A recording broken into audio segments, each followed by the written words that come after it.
Acá dice, doctor, ¿podría repetir qué exámenes debemos solicitar a los pacientes que toman anticoagulantes? Tiempo de protrombina, número 1. Número 2, tiempo de tromboplastina parcial, ¿no? Que algunos llaman tiempo de tromboplastina parcial activada, que es lo mismo, la TTPA. Tercer lugar, tiempo de sangría. Y en cuarto lugar, recuento plaquetario.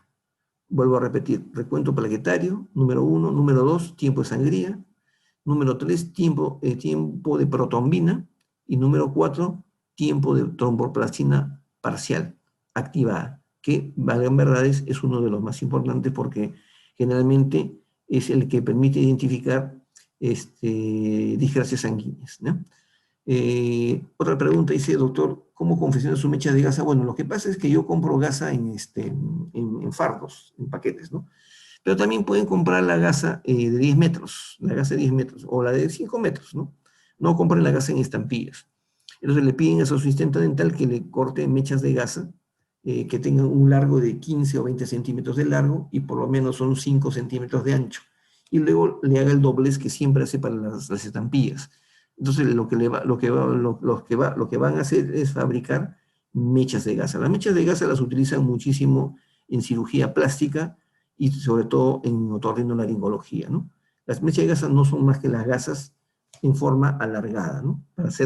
Y que siempre tienen que tenerla a la mano, siempre le digo, tengan la mecha de gasa preparadas cuando hacen una extracción de terceros molares. No saben cuándo se va a utilizar. La gasa bioformada, hay un producto comercial que es la gasa, la gasa, ¿cómo se llama? Hay gasa bioformada que venden, pero es muy cara, ¿no? En la farmacia universal estuvieron vendiendo hasta hace 2 meses, hasta el mes de noviembre aproximadamente, porque yo mandé comprar con unos pacientes, estuvieron vendiendo el iodoformo en polvo. El iodoformo vende por gramos, entonces el gramo estaba a 25, 28 soles, ¿no? Pero lo venden por épocas, llegan épocas que ya no traen, otras que venden, entonces compren su frasquito con 4 o 5 gramos de iodoformo y lo que van a hacer es mezclar un montoncito de óxido, de iodoformo con 3 montoncitos de óxido de zinc. Si ustedes tienen guardada por ahí la cucharita dispensadora del ionómero, de un ionómero antiguo, pueden usar como medida eso. Y colocan en su platina de vidrio 3 montoncitos de óxido de zinc y un montoncito de iodoformo. Lo mezclan, una vez que se ha mezclado bien, recién le agregan el eugenol y hacen una jalea, ¿no? Y esa jalea la embadurnan en una gasa y esa es la forma de preparar la gasa iodoformada, ¿no? Y doctor, ¿cómo controlar el sangrado de la arteria que está ubicada en la pared lateral del seno maxilar? Buena pregunta. La única manera es con compresión, ¿ya?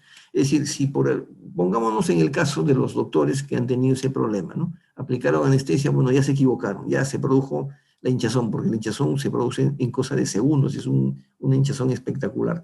Lo único que tienen que hacer, no les queda otra, es coger con la mano y con una gasa si quieren, pero con la mano, y apretar, así como me están viendo ustedes a mí con 2 dedos, y mantener apretado el carrillo contra el hueso, contra la base del hueso malar durante unos 5 o 7 minutos.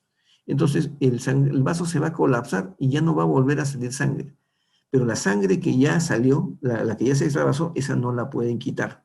Desgraciadamente se va a producir el hematoma, ¿no? Pero la manera de cohibir la hemorragia, en ese caso, es solamente con compresión. Ponen los 2 dedos por debajo del hueso malar y comprimen, aplastan todo el tejido blando contra el hueso. Eso es suficiente. Como que quieren esconder los 2 dedos debajo del hueso malar, ¿ya? Esa es la forma. Dice, ¿cuál es el protocolo a seguir cuando hay una sección de la arteria palatina?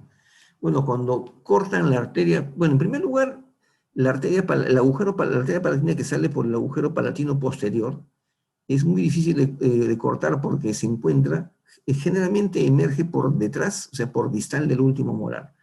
Pero ha habido casos en los cuales yo he encontrado esa arteria, todo el paquete vascular nervioso a nivel de la primera molar. La forma de cohibir la hemorragia es simplemente colocando 2 cartuchos de anestesia dental para que haga isquemia compresiva y el vaso se colapse, porque es un vaso pequeñísimo, no es un vaso grande, pero es bien desagradable que esté sangrando, ¿no? Entonces, si ustedes ven que el sangrado es a nivel distal de la segunda molar, entonces la anestesia la ponen por distal, siempre por distal del punto de sangrado. Y a la mala, ¿no? A la mala le ponen los 2 cartuchos de anestesia, inmediatamente no va a pasar absolutamente nada. Y van a ustedes, acuérdense de mí, van a ver que el sangrado se va a colapsar inmediatamente. Pero no basta con que se colapse el vaso, también cojan su mecha de gasa o su champón de gasa y sigan apretando durante un término de 10 minutos aproximadamente. Una vez que se formó el coágulo, ya no va a pasar absolutamente nada, ¿no? Otra pregunta dice, doctor, ¿es posible hacer taponamiento con gasa embebida en anestesia o una solución con fitominoniona? Bueno, dice que el único problema de la gasa embebida en anestesia es que no les va a dar tiempo para hacer las 2 cosas a la vez. Les soy sincero, ¿no? Entonces, o hacen una o hacen la otra. O le echan anestesia, por decir, si el sangrado es de una arteria, si el sangrado es de una arteria, por si acaso la solución anestésica está de más. La única forma de colapsar o de cohibir una hemorragia de una arteria o una vena es taponando, no hay otra forma. No pierdan el tiempo echándole ninguna sustancia, ¿no? Yo recuerdo, les comento también, una vez me ocurrió, como tantas veces que me ha ocurrido, no una vez, no varias veces, haciendo una estación en tercera molar, lesioné la vena dentaria inferior. Y ese día puse en el Facebook, me acuerdo un viernes de la noche, dice, viernes de pesadilla, lesioné, rasgué la vena dentaria inferior, bueno, y les expliqué la mecha de gas y todas esas cosas. Hice mi catarsis. Un montón de me gusta, doctor, que esto, que cómo lo hizo, que ya está. Y hubo un doctor que con muy buena intención, yo lo interpreto así, con muy buena intención, seguramente, o he escuchado o he hecho un curso, me pareció más que había sido un curso, un diplomado de cirugía, y me dijo, doctor, lo felicito porque está muy bien el caso, pero sería bueno que considere poner en otra oportunidad una gasa embebida en ácido tranexámico. Entonces yo le puse ahí también cordialmente lo que les estoy diciendo, ¿no? Que cuando se rompe un vaso, un vaso de mediano calibre, ¿no? Una ventana inferior o una vena lingual, eso no se va a cohibir jamás con una gasa ni con ninguna sustancia. Entonces el doctor se molestó, ¿no? Lo entendió como que yo no lo estaba tomando en cuenta, de repente fui un poco duro, ¿no? Y nos entramos en una discusión. El hecho es que la conclusión es que cuando lesione accidentalmente la vena o arteria dentaria inferior o vena o arteria lingual, no pierdan tiempo utilizando sustancias. Ahora, si es fitomenadiona, si es alguna sustancia astringente o alguna sustancia vasoconstrictora, bestial, ¿no? Muchas de las sustancias que utilizamos a veces no son vasoconstrictoras, sino son astringentes, ¿no? Y algunas son cáusticas. Les explico rápidamente estos conceptos. Astringente es una sustancia que produce una necrosis superficial, como por ejemplo el eugenol, ¿no? Estíptica es una sustancia que produce una necrosis ya más profunda, por ejemplo, hipoclorito sobre un tejido abierto, por ejemplo, agua oxigenada concentrada en tejido abierto, por ejemplo, también el eugenol concentrado en un tejido abierto. Y cáustico es aquella sustancia que produce una necrosis pero masiva, ¿no? Como el nitrato de plata que existía antiguamente. Entonces, muchas de las sustancias que utilizamos, ¿no? Como, bueno, diferentes, como el eugenol, por ejemplo, si ustedes lo aplican sobre un vaso sanguíneo, sobre un hueso medular, también van a cohibir la hemorragia, porque esa sustancia es estípica. El problema es que va a producir posteriormente una necrosis, ¿no? Entonces, siempre la recomendación como amigo es que recuerden lo siguiente. Las sustancias que utilizamos localmente se llaman fármacos tópicos. Y al igual que los fármacos sistémicos requieren de un conocimiento para poderlos aplicar. Entonces, utilicen todo lo que encuentren a la mano, pero siempre lean cuál es la sustancia activa de eso que están utilizando y vayan a la literatura y busquen en internet o donde ustedes deseen o en una base de datos algo más sobre la actividad, sobre la farmacocinética, sobre la actividad medicamentosa de ese fármaco de uso tópico, ¿no? Ese es lo único que les puedo recomendar. ¿Por qué gasa oxigenada empapada en tejido? No. A ver, dice, ¿puedo utilizar agua oxigenada empapada? Nunca usen agua oxigenada en un tejido abierto. El agua oxigenada produce necrosis, ¿no? Les recuerdo siempre lo que a todos nos ha pasado de chiquitos. Nos caímos, nos rajamos las rodillas, los codos, Y viene la mamá y dice, no te preocupes, hijo, yo te voy a curar, ¿no? Y viene la mamá ¿con qué? Viene la mamá con una gasa o con un algodón embebido en agua oxigenada. Nos echa sobre la herida y saltamos hasta el techo recriminados, aguanta, dice, tú eres macho, aguanta, ya. Y a los pocos minutos sentimos un alivio tremendo. Decimos, qué buena, mi mamá se pasó, mi mamá, ya no me duele la herida. Claro, no te duele la herida porque te ha quemado la piel, ¿no? Entonces, el agua oxigenada utilizada sobre el tejido, una herida abierta, produce necrosis. Eso se llama astringencia. Y si el agua oxigenada está muy concentrada, va a actuar como un estíptico, va a producir una necrosis masiva. Y sobre la necrosis se va a instalar una infección. Lo que fue una hemorragia después será una infección. Entonces, eso sí hay que tener mucho cuidado. Ahora, existen en el mercado muchas esponjas hemostáticas que podemos comprarlas. ¿Alguna marca que nos recomiende? Cualquiera. Hay ¿cómo se llama? Van a la galería Gallo Mogollón, encuentran ¿cómo se llama? El hemocolágeno, que es de cirugía, la empresa de cirugía peruana. Si ustedes van, compran productos Septodon, ¿no? Septodon es una empresa francesa que tiene más de 50 años en el mercado. Le pueden comprar Alvogil para la virutis seca, que es otra cosa, pero también pueden comprar, hay dos esponjas hemostáticas que venden de Septodon que contienen factores de la coagulación, ¿no? ¿Cómo podemos tratar los hematomas? Esperamos a que pase. Buena pregunta. Cuando tengan un hematoma, nunca usen dexametasona. No va a hacer daño, pero tampoco va a hacer absolutamente nada porque la dexametasona es un antiinflamatorio que inhibe la respuesta inflamatoria a nivel más alto, pero no produce una lisis del coágulo, ¿no? No permite que el coágulo se absorba más rápido. Esa función sí la pueden conseguir, aunque en poca intensidad, con cualquier AINE, un diclofenaco, ¿no? Un ibuprofeno, ¿no? Un coxib. Eso va a permitir que el coágulo se disuelva más rápidamente internamente.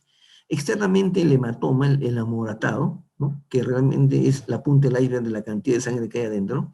Si afuera hay una mancha de 1 centímetro, adentro debe ser 10 centímetros cúbicos de sangre que hay extravasados, por lo menos, y más de repente. Entonces, para el moretón externo tienen el famoso y recordado iridoid, ¿no? Que es una sustancia que produce lisis del coágulo, que va a permitir que el coágulo, la extravasación sanguínea que está en la piel, sea disuelto más rápidamente, ¿no? Eso va a producir lisis del coágulo. Y acompañando al diclofenaco o al coxib, y acompañando el iridoid, que es tópico, tiene que utilizar o prescribir necesariamente un antibiótico para que ese hematoma no corra el riesgo de que se sobreinfecte posteriormente, ¿no?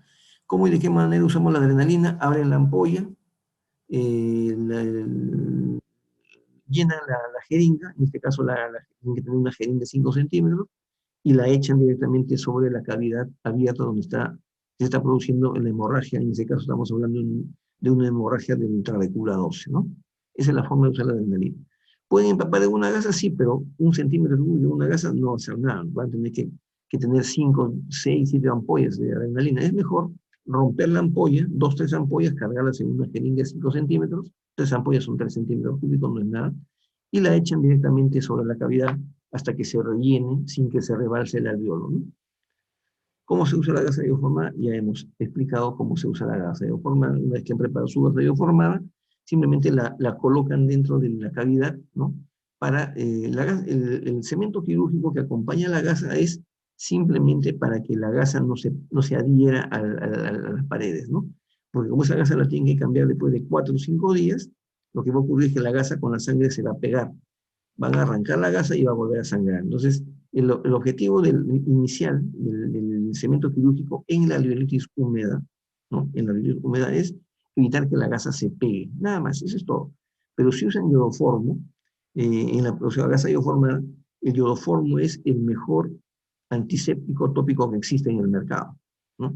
Entonces, lo que van a hacer es aplicar una gasa embebida en un material, un fármaco, en un fármaco que posee propiedades o que tiene propiedades antibacterianas muy buenas, ¿no? El problema es que va a retrasar la cicatrización, pero en ese momento no me importa, porque la alveolitis húmeda es una infección, tengo que combatir la infección, ¿no? Entonces, tópicamente es lo mejor que pueden usar una gasa iodoformada, ¿no? Eso es la verdad que es muy bueno, muy, pero muy, muy bueno. Bueno, no sé, voy a cerrar esto acá. Stop share. Bueno, me alegra que haya habido buena acogida a este curso. Es un tema que, la verdad que a mí desde hace mucho tiempo siempre me ha animado, nunca junté el material, como dije, hasta que recibí la llamada de esta doctora de Morococha, que me llamó la atención sobre un tema que es cotidiano y que hay mucha confusión realmente sobre el uso de fármacos hemostáticos y el uso de cirugía o la aplicación de técnicas quirúrgicas o de sustancias tópicas para cohibir la hemorragia, ¿no? Espero que haber aclarado sus ideas, ¿no? Lo importante es el diagnóstico, lo importante es tener el concepto claro de lo que es la cascada de la coagulación y lo que es la cascada de la inflamación. Además, también tener presente que el coágulo, ojo, el coágulo es el apósito natural que por excelencia tiene el organismo y que es el punto de partida para la cicatrización. Nosotros lo vemos como un problema el hecho de que haya sangrado, ¿no? En realidad el coágulo es lo mejor que el organismo nos puede haber dado para iniciar el proceso de cicatrización. El coágulo va a dar lugar a que se forme hueso, que se forme piel, que se forme músculo, es decir, todo, ¿no? Y gracias a los factores de crecimiento que van a determinar si ese coágulo se va a convertir en hueso, se va a convertir, no sé, en cartílago. ¿Y quién contiene los factores de crecimiento? La plaqueta. Entonces, si la plaqueta está formando parte de un tapón plaquetario estable, va a servir para la cicatrización. Entonces, la hemostasia y la cicatrización son dos procesos diferentes, pero complementarios, ¿no? Que van de la mano a partir de dos cascadas conocidas por nosotros, que son la cascada de la inflamación y la cascada de la coagulación, ¿no? que conducen a al mismo sendero finalmente, al mismo lugar, con respecto al tema de la hemostasia, ¿no? Entonces, sus certificados